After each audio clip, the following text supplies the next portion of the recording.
on in Gudaf, and then the kind of rest of the field. So everyone who's not in world record shape. That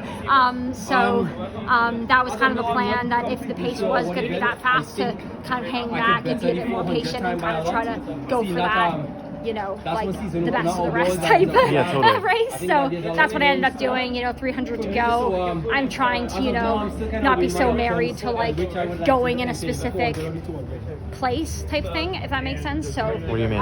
I mean, like, if I feel like I want to go, just trusting that instinct and just going. Go when you want. Yeah, like sometimes, like, you know, like ideally you want to move like on the straight, you don't want to move on the curve where you're going to be running extra, and like if you can make that happen and try to run the least distance possible, that's ideal. But you know, today, like at 300 to go, I was like, oh, this might be a little bit early, but I felt like just you wanted to do it. Exactly. So I just trusted that and went. And then after that, especially because it's a bit windy, I'm like, ooh, this isn't the best place to do it, but it was like, just do it, right? So so I did that, and then just tried to defend off the curve and just try to hold my spot and get that third place. And so I'm really pleased that I was able to do that. And then I think I ran sub 4 in the end, so like that's really exciting too. So yeah, I'm really happy with that. That's sick.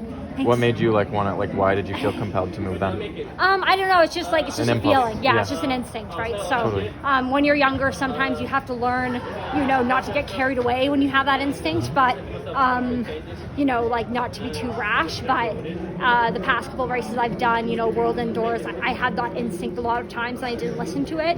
And at the end of the race, I was just killing myself because I ended up getting 4th. So that was, you know, pretty tragic. So I'm just, go ahead. And it's also just like more fun.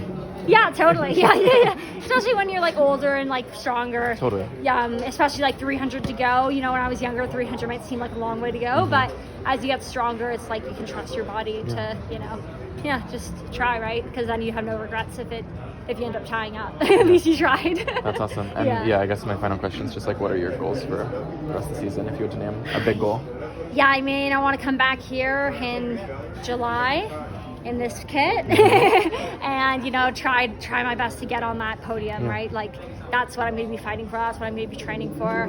And just not holding anything back. And as long as I run a race where I leave it all out there and I'm, you know, don't hold back and don't have any doubts, then I'll be proud of it no matter what the position is. So hopefully that's on the podium. I lied about that being my last question. What's your last question? You said something that made me ask another one. Yeah, go for it. So if the goal is like ultimately to podium at Worlds, how are you like reconciling now letting 2 women get away?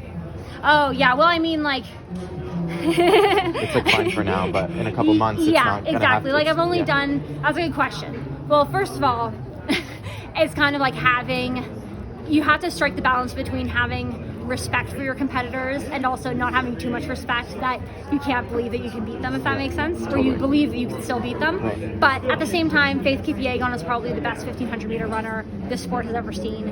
Gudaf is probably like number 2. Like, you know, they've run just incredible times that at my peak fitness maybe I can get to. But you kind of have to like pay respect where respect is due. But it's also like it's still May. And I've only done really 2 weeks of like specific 1500 meter work.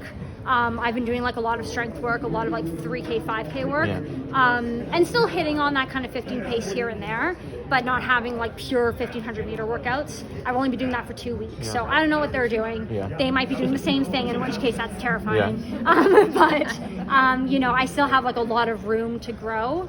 And so you just kind of have to like know where you are at this point in the season, and you know, like if the second pack was like a little bit didn't lag the pace quite so much, maybe I would have been a bit closer, you know. So it's just kind of like you strike that balance, but I still have like some seconds to gain in training right now. So that's awesome. Yeah. I love that.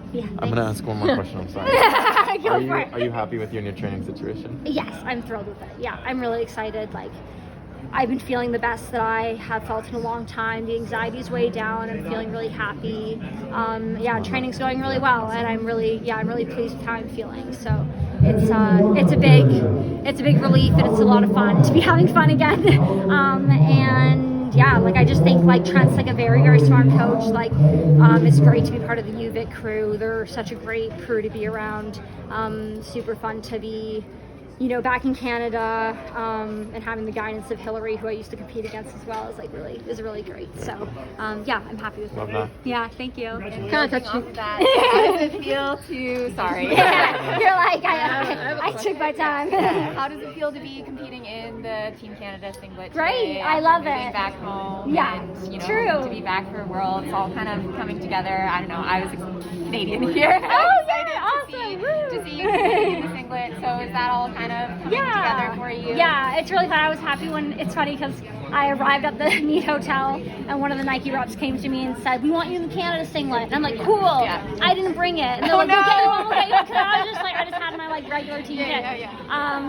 And I've done this meet before with just with the Bowerman kit and also with just the generic Nike kit, and it is really fun to put on the national team kit when I can. So that was really fun to get under sub 4 with the Canada kit. I didn't even think about that being back in Canada. I asked Mo the same question. What are your hopes for Team Canada heading into Worlds? And we've had such kind of an explosion in distance running the last 10 years, I would say. I lived with Julianne in university and kind of seeing her trajectory and you and your sister, it's we're having a big moment for women's distance running in particular. So how does kind of that feel? Yeah, I mean, I think it is very cool to see so many Canadian women in the 5K. I mean, in the 1500 we've always had a really good Canadian contingent.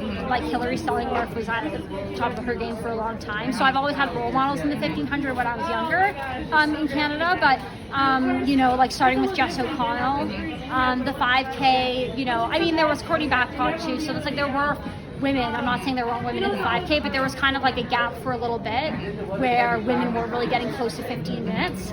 And then Jess started to be like, hey, you can get close to 15 minutes. And then and then I was able to break 15. And I just think it's really cool to see Canadian track getting deeper and deeper again. And more people staying at Canadian universities than ever, which is interesting. That's a separate long winded conversation about that. Interested in little wind. Yeah, I'm happy that the wind held off. That was fun. That was a big gust coming in. But yeah, I think